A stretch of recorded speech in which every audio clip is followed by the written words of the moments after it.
বৌমা, আজ যখন ও বাড়ি যাবে এই প্যাকেটগুলো নিয়ে যেও।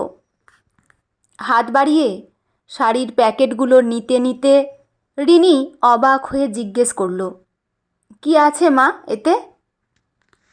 এতে তোমার মা আর কাকিমাদের জন্য শাড়ি আছে, উত্তর দিলেন অপলা দেবী। আজ রিনির অষ্টমঙ্গলা, বিয়ের পর প্রথমবার বাপের বাড়ি ফিরে যাওয়ার দিন। একটু পরেই বেরোবে ওরা। রিনি প্যাকেটগুলোর দিকে চেয়ে থেকে মনে মনে একটু অন্য কথা ভাবল। বিয়ে হয়ে এই বাড়িতে আসার সময় ওর বর ঋষি আগেই সতর্ক করেছিল ওর মা নাকি বড্ড রাগী আর গম্ভীর। কথাটা যে ভুল নয় তার প্রমাণ রিনি দুদিন আগেই পেয়েছিল। প্রথম দিন নতুন বউ দেখতে যখন কাকিমা শাশুড়িরা এসেছিলেন, মেজ কাকিমা বলেছিলেন, এই এলাম বৌমা, আবার কবে আসতে পারবো জানি না। তোমার শাশুড়ি যা মানুষ, আমাদের সাথে আর যোগাযোগ রাখতে দিলে হয়। পাশ থেকে ছোট কাকিমা অমনি ফোড়ন কেটে উঠেছিলেন, তার আগে দেখো দিদি, নিজের বৌমার সাথে কতদিন ঘর করতে পারে। সারা জীবন তো আমাদের সাথে ঝগড়া করেই কাটিয়ে দিল। তা বৌমা, সাবধানে থেকো, তোমার শাশুড়ি মানুষটা কিন্তু খুব একটা সুবিধার নয়। সেদিন রিনি কোনো কথা বলেনি, ঋষিকেও কিছু জানায়নি, কিন্তু মনের কোণে শাশুড়িকে নিয়ে একটা আলগা ভয়ের মেঘ জমা হয়েছিল। যদিও এই 4-5 দিনে শাশুড়ির মধ্যে তেমন কোনো উগ্র আচরণ সে দেখেনি, তবে হ্যাঁ, উনি কথা খুব কম বলেন। ঋষিকে জিজ্ঞেস করায় ও বলেছিল, বাবা মারা যাওয়ার পর থেকে মা এমন চুপচাপ হয়ে গেছে। শাশুড়ির দেয়া প্যাকেটের দিকে তাকিয়ে রিনি দ্বিধা নিয়ে বলল, আমি আর আপনার ছেলে মিলে তো ও বাড়ির সবার জন্য কেনাকাটা করেছি মা, আবার এসব কেন? অপলা দেবী শান্ত চোখে তাকিয়ে বললেন, এগুলো আমার তরফ থেকে, তুমি নিয়ে যাও বৌমা। রিনি আর কথা বাড়ালো না, আলতো করে ঘাড় নেড়ে সায় দিল। পাশে দাঁড়িয়ে ঋষিও তখন তৈরি হচ্ছিল। অপলা দেবী ছেলের দিকে ঘুরে বললেন, সাবধানে যাবি বাবা, আর সাবধানে ফিরে আসবি। বেরোনোর সময় রিনি আর ঋষি দুজনেই অপলা দেবীর পায়ে হাত দিয়ে প্রণাম করল। অপলা দেবী মাথায় হাত রেখে নিঃশব্দে আশীর্বাদ করলেন। বাপের বাড়ি পৌঁছে রিনি উপহারগুলো সবার হাতে তুলে দিল। মা কাকিমাদের হাতে শাড়িগুলো দেওয়ার সময় বলল, মা কাকিমা, এই 4টে শাড়ি আমার শাশুড়ি তোমাদের জন্য পাঠিয়েছেন। মেজ কাকিমা শাড়িটা হাতে নিয়ে ভাঁজ খুলে দেখতে দেখতে বললেন, দেখেছ দিদি, আমাদের বেয়ানের মনটা কত বড়, শাড়িগুলো সত্যিই খুব সুন্দর হয়েছে। বাকি সবাইও শাশুড়ির রুচির আর উদারতার প্রশংসা করতে লাগলো, কিন্তু রিনির মনের ভেতর খটকাটা থেকেই গেল। ওর কাকি শাশুড়িরা তবে অত বিশ্রী কথা কেন বললেন? আবার পরক্ষণেই নিজেকে বোঝালো রিনি, এখন তো নতুন নতুন সম্পর্ক, তাই হয়তো সবার সামনে ভালো সাজতে চাইছেন ওর শাশুড়ি। যাই হোক, বাপের বাড়ির হইচই আর আদরে 1.5টা দিন দেখতে দেখতে কেটে গেল। ফেরার সময় রিনির মা দরজায় দাঁড়িয়ে মেয়েকে জড়িয়ে ধরে বললেন, শাশুড়ির সাথে মিলেমিশে থাকবি মা, ওনাকে নিজের মায়ের মতোই দেখিস। রিনি মাথা নেড়ে সায় দিল। শ্বশুরবাড়ির দরজায় পা দিতেই অপলা দেবী বরণডালা নিয়ে এগিয়ে এলেন। হাসি মুখে রিনিকে বরণ করে ঘরে তুললেন। ঘরে ঢুকে রিনি আঁচল থেকে একটা ছোট কাপড়ের পুঁটলি বের করল।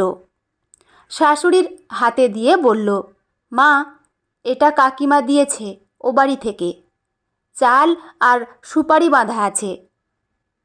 অপলা দেবী পুঁটলিটা হাতের তালুতে নিয়ে কিছুক্ষণ চেয়ে রইলেন।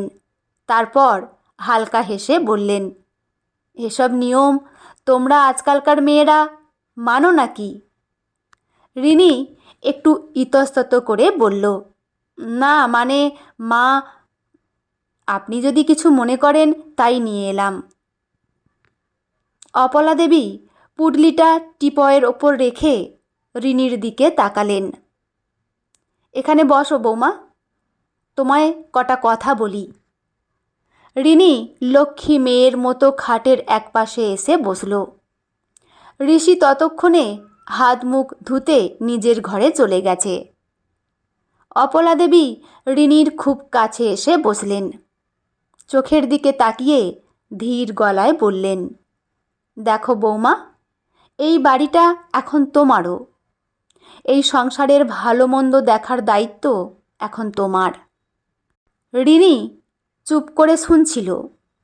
অপলা দেবী আবার বললেন, দায়িত্ব মানে কিন্তু আমি তোমায় সংসারের রান্না বা ঘর মোছার কথা বলছি না। দায়িত্ব মানে হলো কি করলে এই সংসারের মানুষগুলো হাসি খুশি থাকবে, বা কোনটা করলে বাড়িতে অশান্তি হবে না, কোন নিয়মটা মানলে সংসারের উপকার হবে, আর কোন নিয়মটা মানুষকে ছোট করে, তা বুঝে চলাই হলো আসল দায়িত্ব।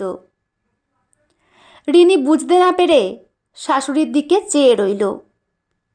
অপলা দেবী চালের পুঁটলিটার দিকে নির্দেশ করে বললেন, এই যে তোমার কাকিমা আসার সময় তোমার সাথে করে এক মুঠো চাল পাঠালো, এর অর্থ কি জানো? রিনি না সূচক মাথা নাড়ালো। এর মানে হলো এই চালটা দিয়ে যেন আমি তোমায় ভাত বানিয়ে দিই। আচ্ছা বৌমা, সাথে তো আমার ছেলেও ছিল, তার জন্য তো চাল পাঠাইনি।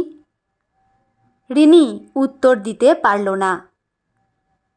বাড়িতে তো আমিও আছি, আমার জন্য তো পাঠাতে পারত, পাঠাইনি।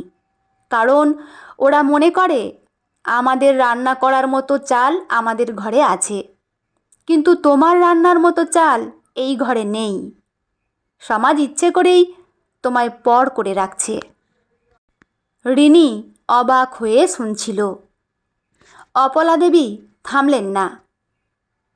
আমি তোমার মা, বাবা, কাকিমাকে দোষ দিচ্ছি না, তারা সমাজে চলে আসা নিয়মটাই অন্ধের মতো পালন করেছেন। কিন্তু এবার তুমি নিজে ভেবে বলো তো বৌমা, এটা কি আদৌ কোনো ঠিক নিয়ম?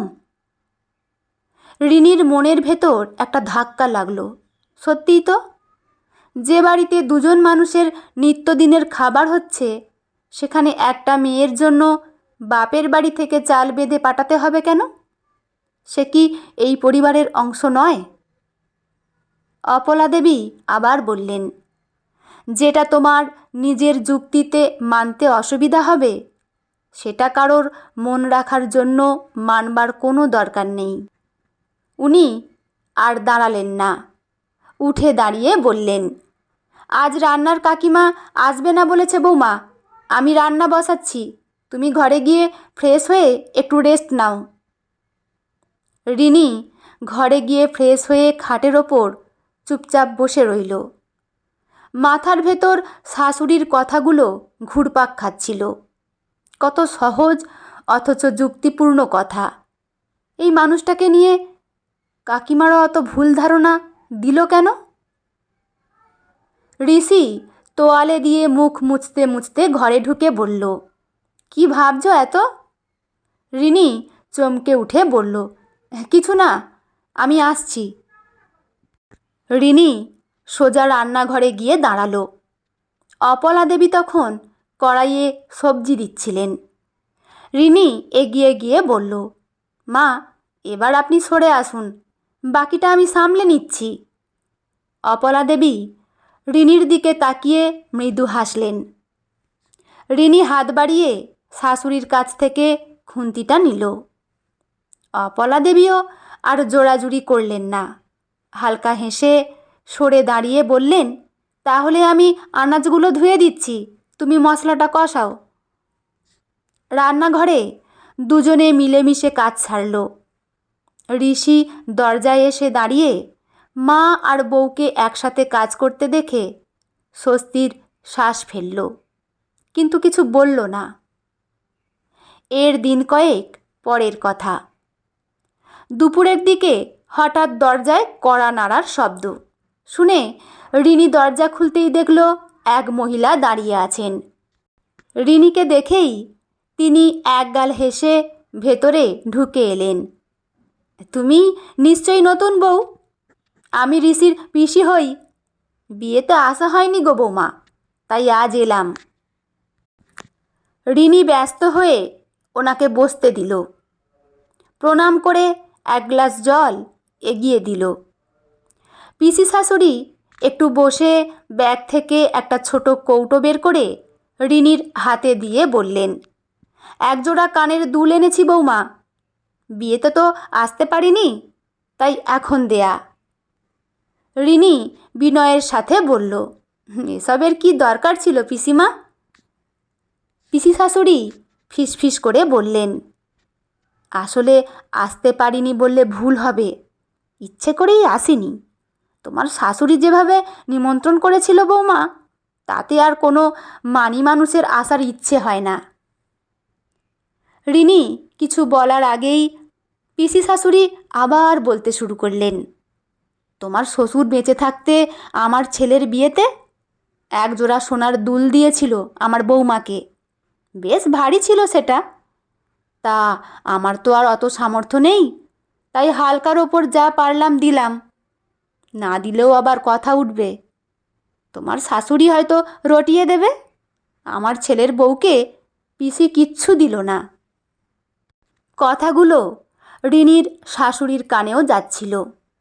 অপলা দেবী পাশের ঘর থেকে বেরিয়ে এসে প্লেটে করে মিষ্টি আর চা ননদের সামনে রাখলেন, কিন্তু ননদের কথাগুলোর কোনো প্রতিবাদ করলেন না, এমনকি বাড়িয়ে কোনো খাতির জমানোর চেষ্টা বা আলাপ জমানোর ভানও করলেন না।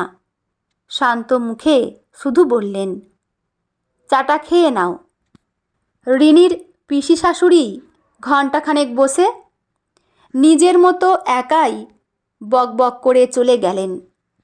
যাওয়ার সময়ও অপলা দেবী সাধারণ শিষ্টাচারটুকু বজায় রেখে বিদায় জানালেন। পিসি শাশুড়ি চলে যেতেই ঘর ফাঁকা হলো। রিনি আর নিজের কৌতূহল চেপে রাখতে পারল না। সোফায় বসে থাকা শাশুড়ির পাশে গিয়ে দাঁড়ালো রিনি।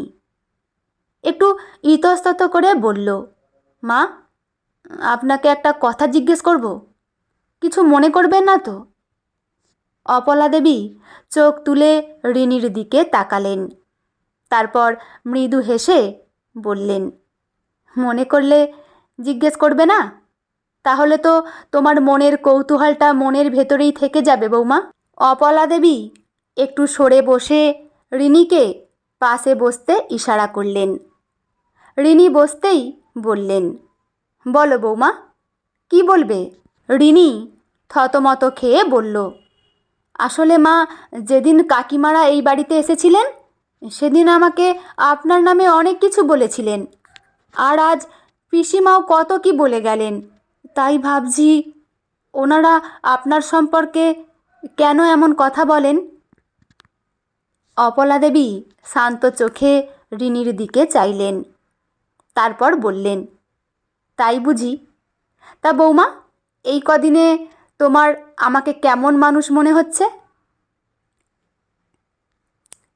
রিনি সোজা শাশুড়ির চোখের দিকে তাকিয়ে বলল, আমার তো আপনাকে বেশ যুক্তিবাদী আর অন্যায় সহ্য না করা প্রতিবাদী মানুষ বলেই মনে হয় মা। অপলা দেবী একটু হাসলেন, তারপর বললেন, তোমার নিজের কথার মধ্যেই তো আমাকে করা প্রশ্নের উত্তর লুকিয়ে আছে বৌমা। রিনি না বোঝার মতো তাকিয়ে রইল। অপলা দেবী দীর্ঘশ্বাস ফেলে বলতে লাগলেন, আজ অবধি কোথাও দেখেছ যে মানুষ প্রতিবাদ করে, অন্যায়ের সামনে মাথা নোয়ায় না, সে সবার কাছে খুব ভালো হতে পেরেছে? রিনি চুপ করে রইল। কথাটা একদম খাঁটি সত্য। অপলা দেবী দূর অতীতে ফিরে যাওয়ার মতো গলায় বললেন, যখন তোমার শ্বশুর মারা গেলেন, ঋষি তখন ক্লাস 8-এ পড়ে, আমি তখন দিশেহারা। আমার শাশুড়ি আর দেওরেরা চেয়েছিলেন আমি যেন হাত পেতে ওনাদের মুখাপেক্ষী হয়ে থাকি, ওনাদের দয়ায় বেঁচে থাকি। রিনি বুকের ভেতর একটা ধাক্কা অনুভব করল। অপলা দেবী বলে চললেন, কিন্তু আমি নিজের পায়ে দাঁড়াতে চেয়েছিলাম। একটা ছোট চাকরির চেষ্টা করছিলাম, পেয়েও গেলাম। কিন্তু চাকরির শুরু করতেই আমার শাশুড়ি বেঁকে বসলেন। পরিষ্কার জানিয়ে দিলেন ওনাদের বাড়ির বউ বাইরে চাকরি করলে নাকি বাড়ির মান সম্মান ধুলোয় মিশে যাবে, আমাকে ওই বাড়িতে থাকতে দেয়া হবে না। তখন কাকু বা কাকিমারা কিছু বলেননি? রিনি জিজ্ঞেস করল। না। অপলা দেবী তিক্ত হেসে বললেন, যখন আমার শাশুড়ি আমায় ঘর থেকে বের করে দেওয়ার কথা বললেন, তখন আমার জায়েরা আর ননদ কেউ একটা প্রতিবাদ করেনি। উল্টে ওরা আমার নামে নানা কুৎসা রটিয়ে তোমার ঠাকুমার কান ভারী করত, বলতো আমি নাকি রাত বিরেতে বাইরে ঘুরে বেড়াই, কার সাথে নাকি আমার চক্কর চলছে, আরও কত কী কথা। বাধ্য হয়ে ওই ভিটে ছেড়ে ছেলেকে নিয়ে আমি বেরিয়ে এসেছিলাম বৌমা। আজও সেই পৈতৃক ভিটের বিন্দুমাত্র ভাগ আমার ছেলেকে দেয়া হয়নি। তুমিই বলো, তাহলে কেন যোগাযোগ রাখবো ওনাদের সাথে? রিনি অপলা দেবীর একটা হাত নিজের 2 হাতের মুঠোয় চেপে ধরল।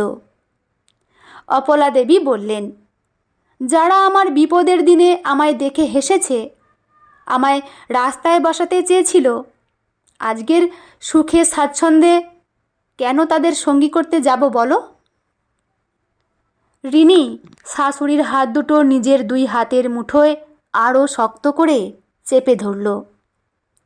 রিনির মনে হলো এতকাল ধরে এই মানুষটাকে সবাই ভুল বুঝে এসেছে, অথচ ওনার ভেতরের শক্ত মানসিকতা আর সোজা কথা সোজাভাবে বলার ক্ষমতাটাকে সমাজ নাম দিয়েছে উগ্রতা। রিনি গভীর একটা শ্বাস নিয়ে স্পষ্ট গলায় বলল, আপনি একদম ঠিক সিদ্ধান্ত নিয়েছিলেন মা। বিপদের দিনেই তো আসল মানুষকে চেনা যায়। যে কাকিমারা বা পিসিমা আপনার দুঃসময়ে পাশে না দাঁড়িয়ে উল্টে মুখ ফিরিয়ে নিয়েছিলেন, আপনাকে আর ঋষিকে রাস্তায় বসাতে চেয়েছিলেন, আজ আপনার ভালো দিনে আপনার তৈরি করা সংসারে এসে মিছিমিছি মিষ্টি কথা বলার বা ভাগ বসানোর কোনো অধিকার ওনাদের নেই। অপলা দেবী রিনির দিকে তাকালেন। এতদিন ধরে রিনির মনে যে দ্বিধার মেঘটা জমা হচ্ছিল, তা যেন এক নিমেষে কেটে গেল। অপলা দেবী বললেন, বৌমা, তোমার কাকিমারা বা পিসিমা যদি সত্যিই ভালো মানুষ হতেন কিংবা তোমার ভালো চাইতেন, তবে নতুন বউ হয়ে এই বাড়িতে পা দিতে না দিতেই তোমার কানে আমার নামে নিন্দে করতে বসতেন না। নতুন একটা মেয়ের মনে তার শাশুড়ি সম্পর্কে বিষ ঢেলে দিয়ে তোমার আর আমার মাঝখানে একটা ভুল বোঝাবুঝির দেয়াল খাড়া করতে চাইতেন না। নিজেরা যেটা পারেনি সেটা নষ্ট করতেই ওনাদের এত আনন্দ। কথাটা রিনির বুক ছুঁয়ে গেল। সত্যি তো, যে মানুষগুলো সত্যি সংসারের মঙ্গল চায়, তারা কি কখনো ঘরের নতুন বউকে উস্কানি দেয়? রিনি আলতো হেসে মাথা নেড়ে বলল, আমি কিন্তু ওনাদের কথা প্রথম দিন থেকেই পুরোপুরি বিশ্বাস করিনি মা। যেটা আমি নিজের চোখে দেখেছি আমি শুধু সেটুকুই বিশ্বাস করি।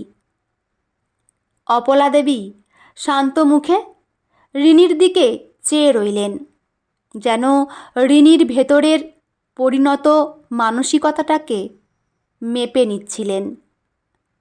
রিনি শাশুড়ির কাঁধে হাত রেখে এক বুক ভরসা নিয়ে বলল, আমার নিজের চোখে দেখা আপনি একজন অত্যন্ত নীতিবান, যুক্তিবাদী আর সোজা পথের মানুষ মা। যে মানুষ অন্যায়ের সাথে আপোষ করে না তাকে তো সমাজ খারাপ বলবেই। তাই বাইরে থেকে কে কি বলল বা আপনার নামে কি রটালো তাতে আমার কাছে আপনার মান সম্মান বিন্দু মাত্র কমবে না।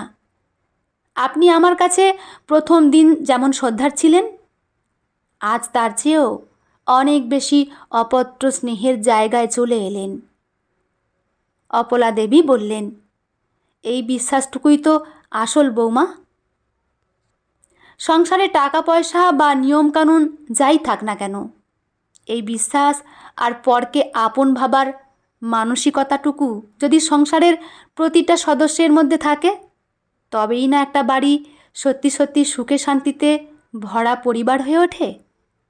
আজ তোমাকে এ কথাগুলো বলতে পেরে আমার বুকের ওপর থেকে যেন মস্ত একটা পাথরের বোঝা নেমে গেল। ঠিক সেই মুহূর্তেই ঋষি নিজের ঘর থেকে এসে বসার ঘরে এসে ঢুকল। ও দরজার আড়ালে দাঁড়িয়ে মা আর বউয়ের এই নিঃশব্দ বোঝাপড়া, শ্রদ্ধা আর ভালোবাসার দারুণ মুহূর্তটা বেশ কিছুক্ষণ ধরে লক্ষ্য করছিল। ওর মুখে একটা স্বস্তির অভিব্যক্তি খেলে গেল। ঋষি একটু এগিয়ে এসে মায়ের পাশে সোফায় বসে হেসে বলল, কি গরিনি, শাশুড়ি বৌমার গল্প কি শেষ হলো নাকি এখনো চলবে? আমি তো ঘরে বসে বসে ভাবছিলাম তোমরা দুজনে গল্পে গল্পে আজ বোধহয় আমার বিকেলবেলার চা আর জলখাবারের কথা পুরো ভুলেই গেছো। অপলা দেবী ছেলের দিকে ঘুরে পিঠে একটা আলতো চাটি মেরে হেসে উঠলেন, তোর সব কিছুতেই তাড়া, তোরা গল্প কর, আমি গিয়ে চা বসাচ্ছি। না না মা, আপনি একদম উঠবেন না, বসুন। রিনি চটপট সোফা ছেড়ে উঠে দাঁড়িয়ে মিষ্টি হেসে বলল, আজ বিকেলের চা জলখাবার বানানোর দায়িত্ব পুরোটা আমার। আপনি এখানে বসে ঋষির সাথে গল্প করুন, আমি এক্ষুনি চা করে নিয়ে আসছি। অপলা দেবী আর কিছুই বললেন না, শুধু রিনির চলে যাওয়ার পথের দিকে চেয়ে স্নেহের হাসি হাসলেন। পাশে বসে ঋষি মায়ের মুখের দিকে তাকালো। বাবা মারা যাওয়ার পর থেকে যে মানুষটা একা হাতে সমস্ত ঝড় সামলে এসে নিজেকে গুটিয়ে নিয়েছিলেন, আজ সেই মায়ের মুখে বহুদিন পর এমন নিশ্চিন্তের হাসি দেখল ও।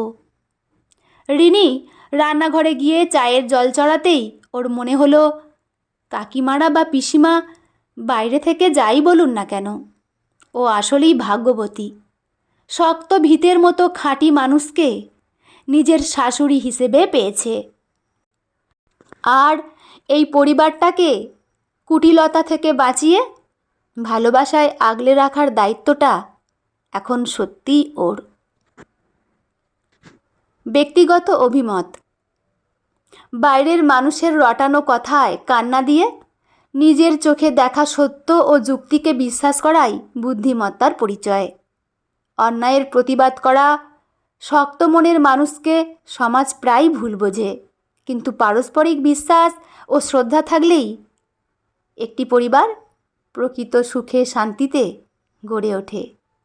বন্ধুরা, গল্পটি এখানেই সমাপ্ত। আপনাদের কেমন লাগলো অবশ্যই কিন্তু কমেন্ট করে জানাবেন। কলমে সুপ্রিয়া ঘোষ, পাঠে আমি রিমি। দেখা হচ্ছে পরের কোনো গল্প নিয়ে। ভালো থাকবেন সবাই, ধন্যবাদ।